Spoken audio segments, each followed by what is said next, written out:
Another mystery buried deep in the hills of eastern Washington keeps resurfacing. A bottomless pit said to be a pathway to the paranormal. In the heart of eastern Washington lies a strange mystery, Mel's Hole, a seemingly bottomless pit wrapped in enigma.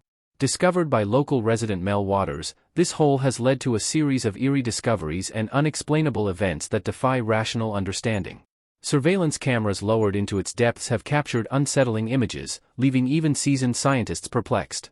Surrounded by whispers of paranormal activity and government secrecy, the truth behind this unfathomable void remains elusive. In a remote corner of eastern Washington, a mysterious enigma continues to baffle and intrigue locals and visitors alike. Nestled among the rolling hills, a strange, seemingly endless pit has captured the imagination of many. Known as Mel's Hole, this curious phenomenon has been the subject of many tales and explorations. When a camera was lowered into this abyss, the footage it returned astounded people across the globe. This unusual pit is located on what is known as the Melat property, situated west of Ellensburg on the Manistash Ridge. It looks like a regular hole in the ground, similar to a well, but it's not for drawing water. Over the years, it became a makeshift dumping site where various items were discarded, ranging from household trash to broken machinery and car tires. Surprisingly, no matter how much was dumped, the hole seemed never to fill up, sparking Mel's curiosity about its depth and contents. Strange happenings began to unfold around this mysterious pit. Mel noticed that his dogs would steer clear of it, acting as if they were wary or frightened. Odd, unexplainable signals on his radio when near the hole added to the mystery. In 2017, a team of researchers, determined to investigate further, lowered a camera into its depths, only to be alarmed by what they saw, prompting them to abandon the site. Mel's Hole is not just an ordinary hole. It is a large circular gap, about 9 feet across, encircled by a stone wall extending down about 15 feet before giving way to complete darkness.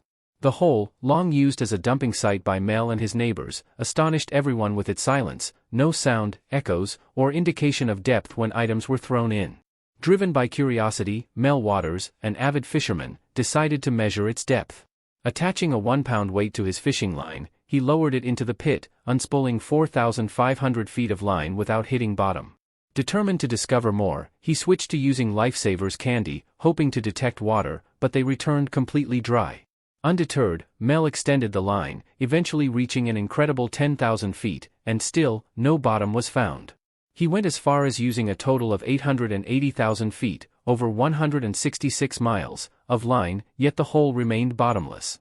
During his experiments, Mel noticed something unsettling. His dogs avoided the hole entirely, digging their paws into the ground to resist going near it, as if sensing an invisible danger.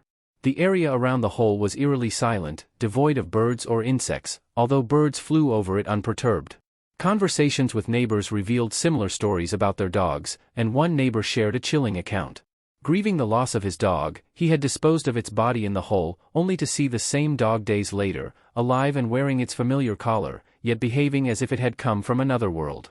These events, combined with the hole's apparent endlessness, left Mel overwhelmed and uncertain. In 1997, he turned to Coast AM, a radio show hosted by Art Bell, known for exploring mysterious and paranormal phenomena. Mel shared his story, captivating millions of listeners worldwide. Maybe they could help make sense of the bottomless hole and the strange things happening around it. If there was any chance to find answers, it would be through the curious and open-minded audience of Coast to Coast AM. The Mel's Hole saga darkens with government involvement and deeper mysteries revealed on this popular radio show. On the 21st of February in 1997, Mel decided to share his story with Art Bell, a well-known radio host who loved delving into mysteries. Mel sent a message to Art, and not long after, they had a phone conversation. That chat became the start of something huge. Suddenly, everyone was talking about Mel's mysterious hole. Over a few radio programs, Mel shared more about his strange and deep hole. People from all over the globe tuned in, offering advice and suggesting ways to measure the hole's depth, like using lasers or ground-penetrating radar. However, sharing his story came at a price. Mel revealed clues about the hole's location, and the very next day, he found his land taken over by the United States military. They barred him from entering, claiming a plane had crashed there. The following morning, helicopters buzzed overhead, solidifying the military's presence. Mel had noticed the hole's peculiar effects on its surroundings.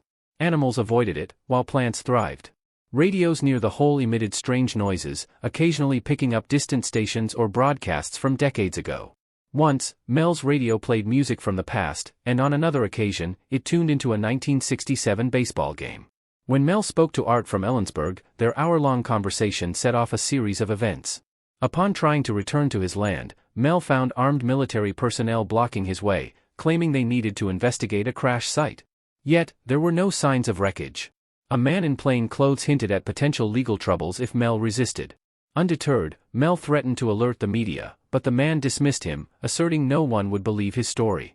Art Bell's audience, however, was eager to believe. Days later, Art called Mel back to check in. Mel relayed a neighbor's account of a dark beam of light shooting skyward from the hole, piercing through the clouds. Though Mel hadn't seen it himself, others in the area confirmed the region's history of bizarre occurrences, including UFO sightings and mysterious disappearances. Listeners speculated wildly about the hole's nature. Some believed it sat on a ley line, an invisible energy path across the Earth, while others thought it might be a gateway to another dimension or time. Theories abounded about the fate of objects thrown into the hole, perhaps they reappeared in another world. One caller even suggested the hole could be an entrance to the hollow Earth, an ancient concept envisioning a hidden world inside our planet. Another neighbor mentioned that the hole once had large stone pillars surrounding it.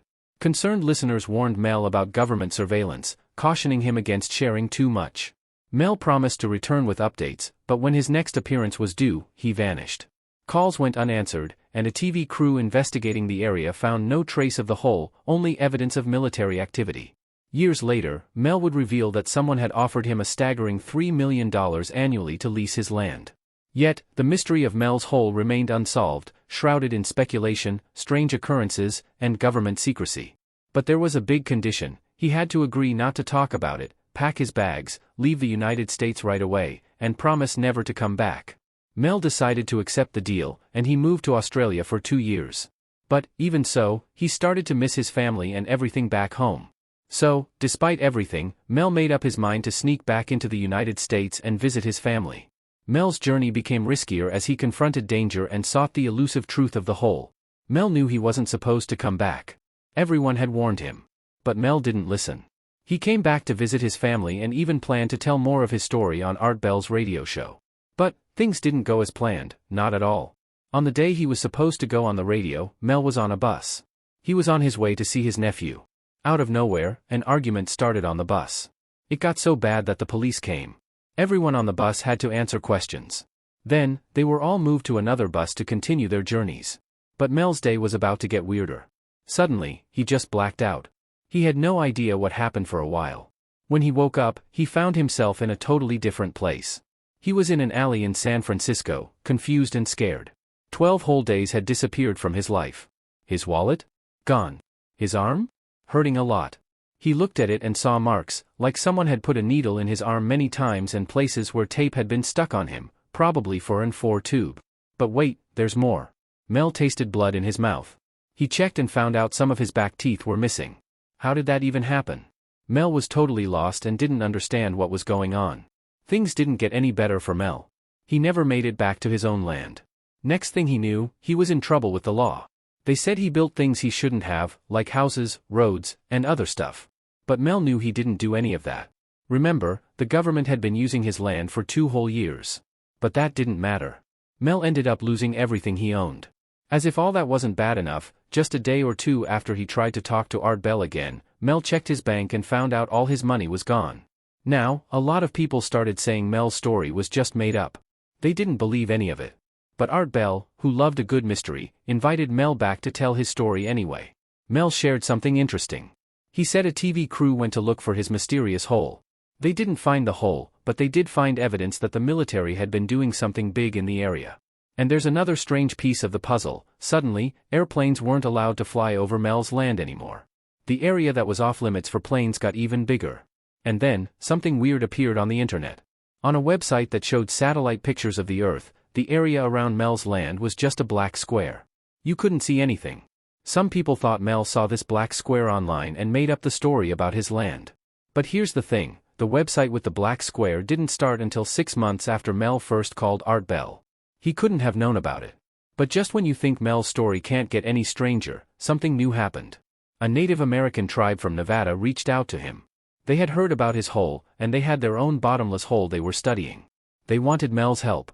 They thought he might understand what was happening because of his own experiences. So now, Mel had a new chapter in his life, heading to Nevada to explore another mystery. They took Mel to see another mysterious hole, but this time it was in a different place. Before they even got there, Mel had some talks with Native American people and a group called the Bosque. They wanted to make sure Mel wasn't secretly working for someone else, like the news or the government. Once everything was cleared up, Mel got to see the new hole for himself. Everyone was wondering the same thing: what's at the bottom of this hole? This second hole wasn't on Native American land. It was in a public area where the Bosque people, who originally came from the area between France and Spain, had been living. They had come to Nevada way back in the 1800s to herd sheep. The Bosque folks said that this hole had been there for a really long time, at least 200 years, and they thought of it as a sacred place. It was about the same size as Mel's hole, around 9 feet across. But this hole looked different.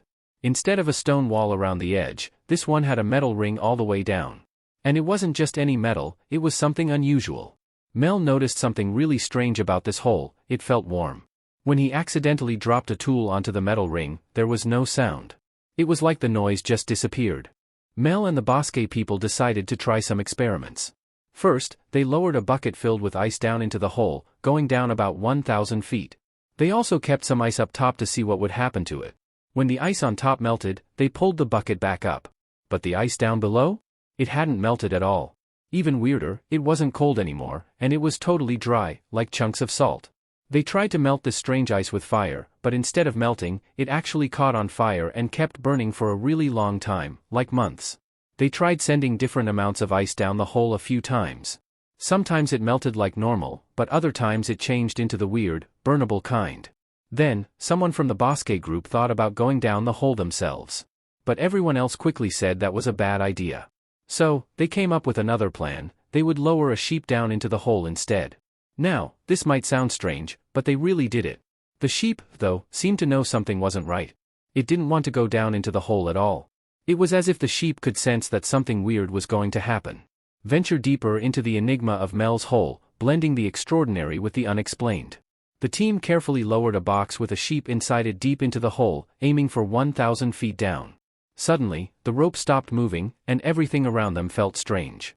There was this weird sound, kind of like humming, that filled the air. They decided to leave the sheep down in the hole for about half an hour. When they pulled the box back up, everything looked just the same at first.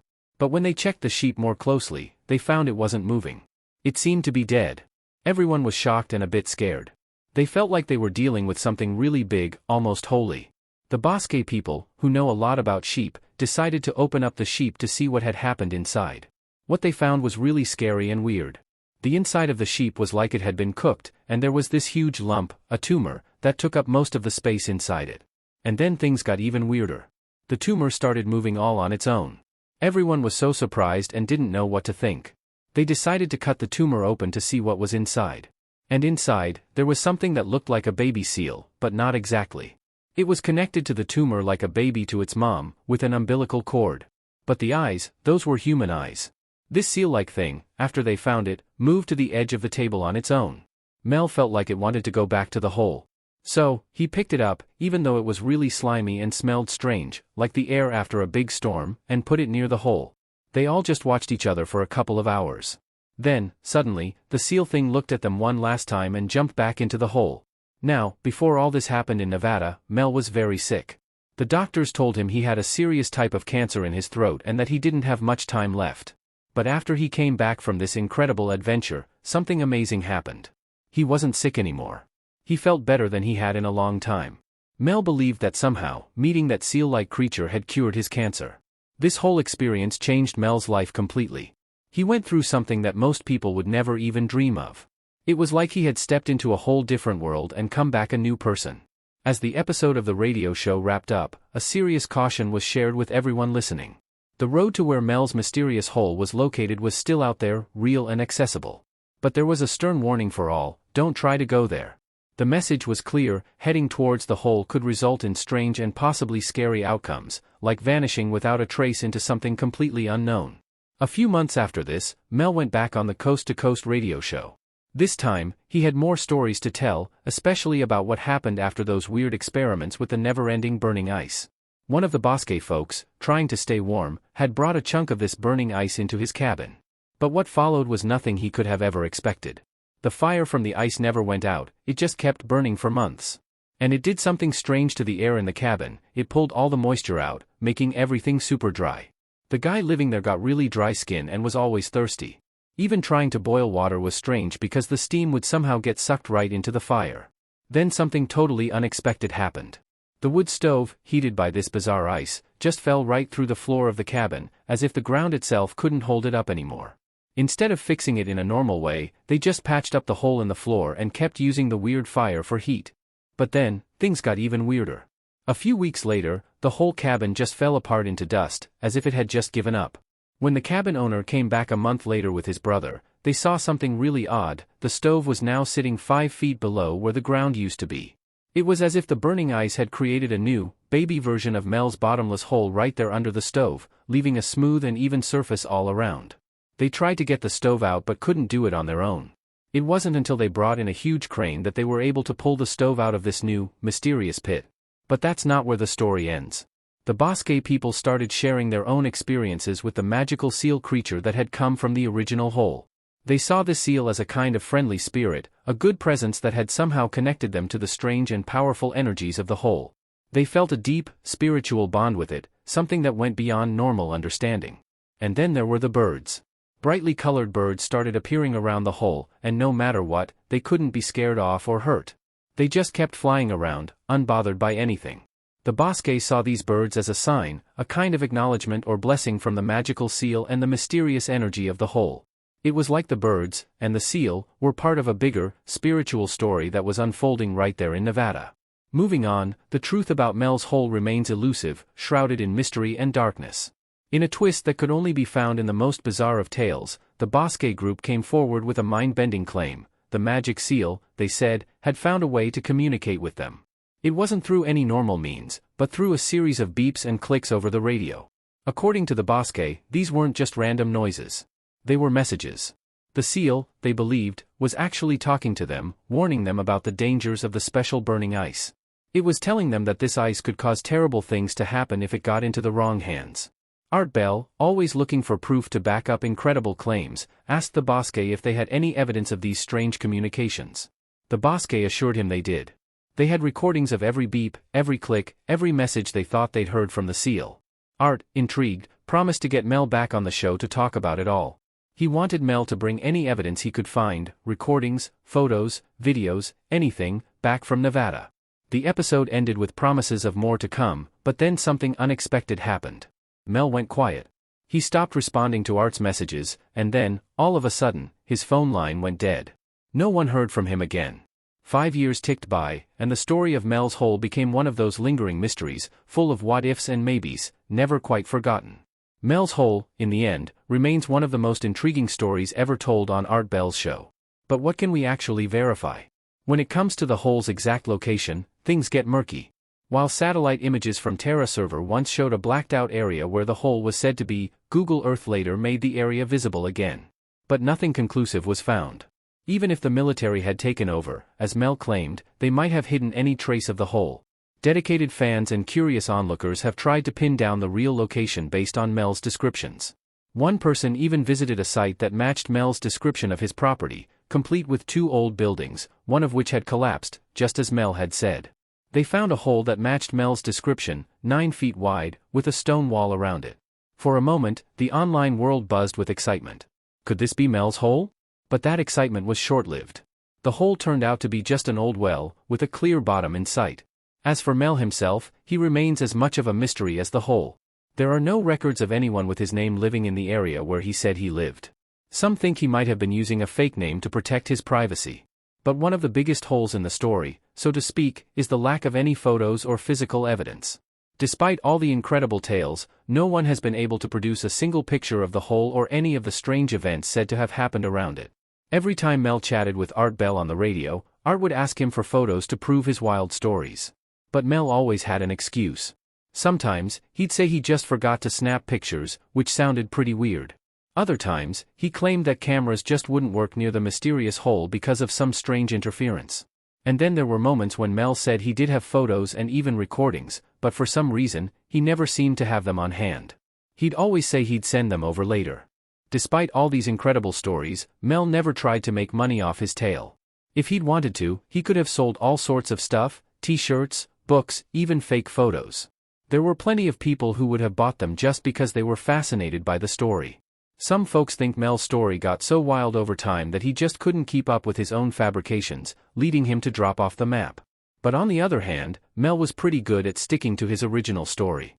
For 5 years, he never wavered, even when Art Bell tried really hard to catch him in a lie.